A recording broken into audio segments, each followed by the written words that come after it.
Coucou tout le monde, bienvenue dans la deuxième partie de l'analyse de la physique de la conscience. Donc on va voir un nouvel extrait d'une vidéo de Nassim Haramein sur ce sujet. Et après donc on fera une petite analyse ensemble sur ce que Nassim Haramein a voulu dire. Voilà, et donc on se retrouve après cet extrait. J'ai choisi certaines questions du public. Cette question a été posée par une jeune fille de 14 ans nommée Tamara. Voici sa question. Si la conscience est tout autour de nous, existe-t-il un moyen de puiser dans cette conscience? Et si oui, est-ce ce qu'on appelle l'intuition? Excellente question. C'est ce que je disais un peu plus tôt. Tu fais la distinction entre toi et la conscience, mais il n'y en a pas. Ta conscience, ce que tu appelles la conscience de soi-même, c'est comme ça que tu puises. Tu puises déjà dedans d'une certaine façon. Mais tu peux augmenter la quantité du flux d'informations. Tu peux augmenter l'influence que tu as sur la structure de l'espace. J'appelle ça l'ingénierie du vide. Tu peux créer un plus grand flux afin d'avoir une plus grande influence sur la structure de l'espace. Si tu prends conscience que tu as cette capacité, tu peux alors te connecter avec l'espace. Comment faire une telle chose? Déjà, il faut savoir que tu es fait de 100 trillions de cellules, et que chaque cellule est faite de 100 trillions d'atomes. Il y en a donc énormément. C'est très perfectionné et complexe. C'est quelque chose de remarquable.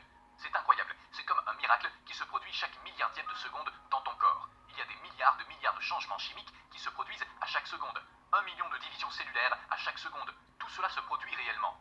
Et l'équation dit que chaque proton est connecté à tous les autres protons dans l'univers. C'est-à-dire que toute l'information contenue dans l'univers est présente en chacun d'eux. Alors, si tu veux en apprendre plus sur l'univers, où iras-tu? À l'intérieur de toi-même, bien sûr. Mais nous portons constamment notre attention à l'extérieur de nous-mêmes, car c'est comme ça qu'on nous apprend à fonctionner. Et il y a d'autres techniques qui peuvent aider à amener plus de conscience en toi-même. Si tu fais ça, tu deviendras de plus en plus conscient des niveaux plus profonds de ton existence. Car tu te vois comme étant une seule chose, mais tu es en réalité fait de milliards de trillions de plusieurs choses. Quand tu deviens conscient de cela, tu t'explores de plus en plus en profondeur, ce qui te permet d'avoir accès à des niveaux d'information bien plus profonds en ce qui concerne la nature de l'univers. Mais ta conscience, en tant que la racine de qui tu es vraiment, est bien plus profonde que ta personnalité et toutes ces choses superficielles que tu développeras au fil de ta vie. Maintenant, tu peux retourner à l'école et montrer que tu en sais plus que tes professeurs. J'aimerais bien voir ce que tu vas leur dire. Rokeshwa Aridas nous pose cette question. Peut-on assimiler la conscience à Dieu? Peut-on mettre les pensées et l'esprit au même niveau que Dieu? Eh bien, ça dépend de ce que vous entendez par Dieu. Tout est là. La précision du langage rend les choses difficiles.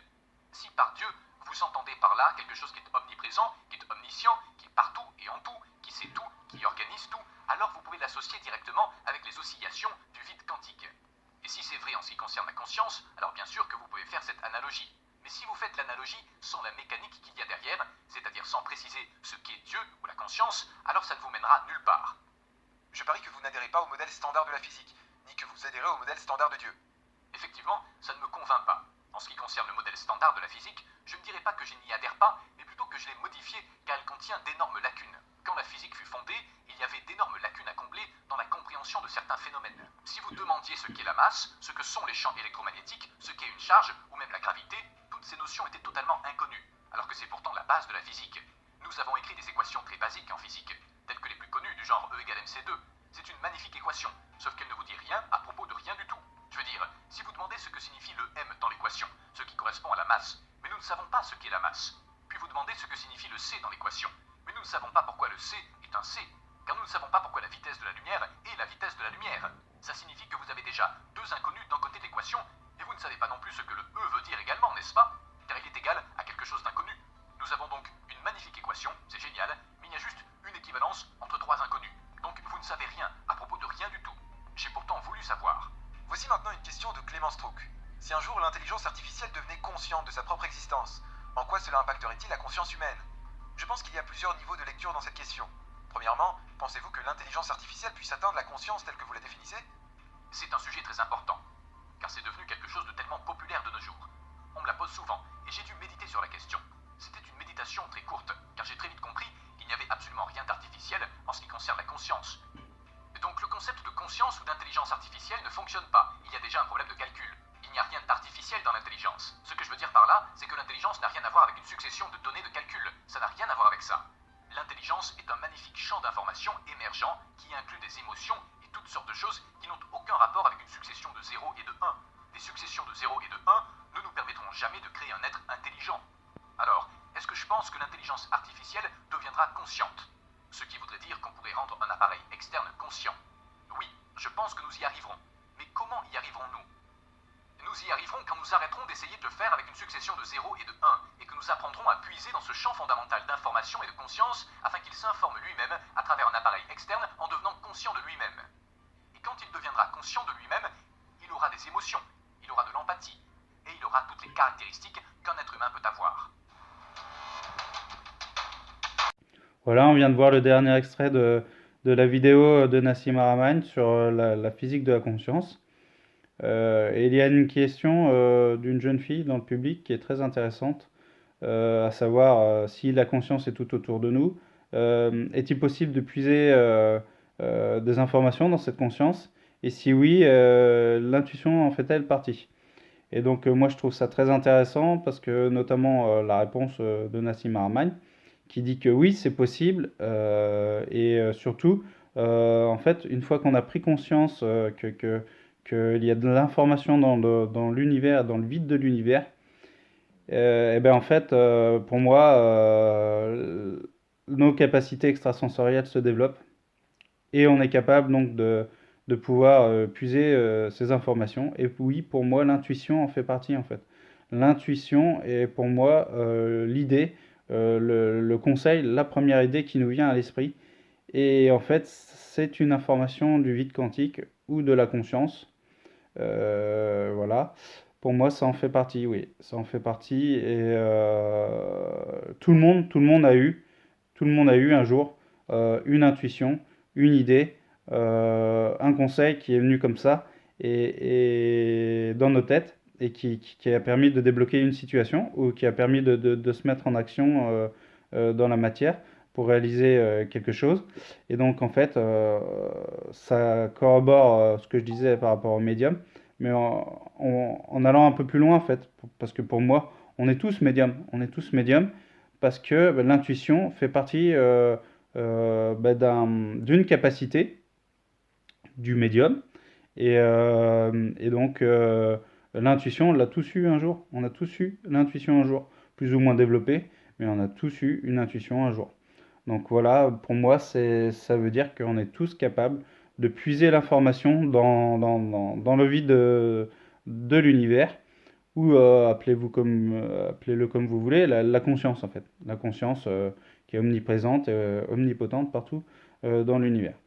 Voilà. Après, la deuxième information, c'est qu'il parle d'intelligence artificielle.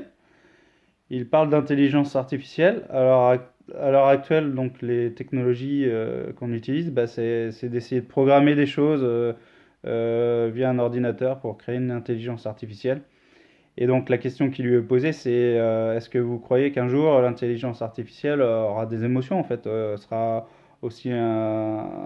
comme l'humain quoi, comme les humains, avoir des émotions, des sentiments.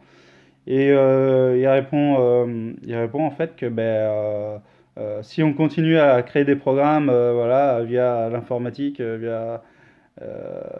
à injecter ces programmes dans les robots, ben non, on n'arrivera jamais comme ça à pouvoir leur donner ben, une conscience, des émotions et des sentiments, quoi. Le, le, le truc, c'est quand on y arrivera, c'est quand on aura, ben, entre guillemets, créé un capteur, une espèce de capteur, qui est capable d'aller dans la conscience ben, du vide de l'univers, d'aller puiser les informations dans ce vide de l'univers. Et donc, ben, cette intelligence artificielle ressentira ben, les émotions, les sentiments, parce qu'il aura puisé justement cette information d'émotions et de sentiments, et il ira se l'approprier en fait. Donc voilà, et en fait, ça corrobore ben, aussi ce que j'étais en train de dire avant. Ben, les médiums, ils vont puiser en fait, même les humains vont puiser cette information dans le vide de l'univers pour avoir les émotions et les sentiments, en fait, ressentir les émotions et les sentiments. Donc en fait, tout est dans le vide de l'univers, en fait. Tout est dans le vide de l'univers et en fait, inconsciemment, on va déjà puiser l'information dans ce vide de l'univers. Donc voilà ce que je peux dire. Et en fait, donc du coup, bah, pour moi, on peut tous devenir médium, on peut tous devenir médium en prenant conscience de cela et en ouvrant nos capacités extrasensorielles en fait. Donc ça peut venir... en fait, c'est comme si on ouvrait nos antennes, une grande antenne qui capte l'information dans le vide de l'univers. Et donc, bah, ça peut venir par l'audition et entendre le monde subtil. Ça peut venir par le troisième œil et voir le monde de l'invisible. Ça peut être aussi pardon, les ressentis dans nos corps. Ça peut être plein de choses voilà, et qui permettent de capter cette information subtile qui se trouve dans le vide de l'univers. Voilà. Voilà pour ce que je peux dire sur ces extraits de vidéos. Donc voilà. On va faire donc bah, ça va être la fin pour moi de cette analyse sur les vidéos de Nassim Haramein sur la physique de la conscience. Voilà, et bah, je vous dis de très belles vibrations de lumière et on se voit dans une prochaine vidéo.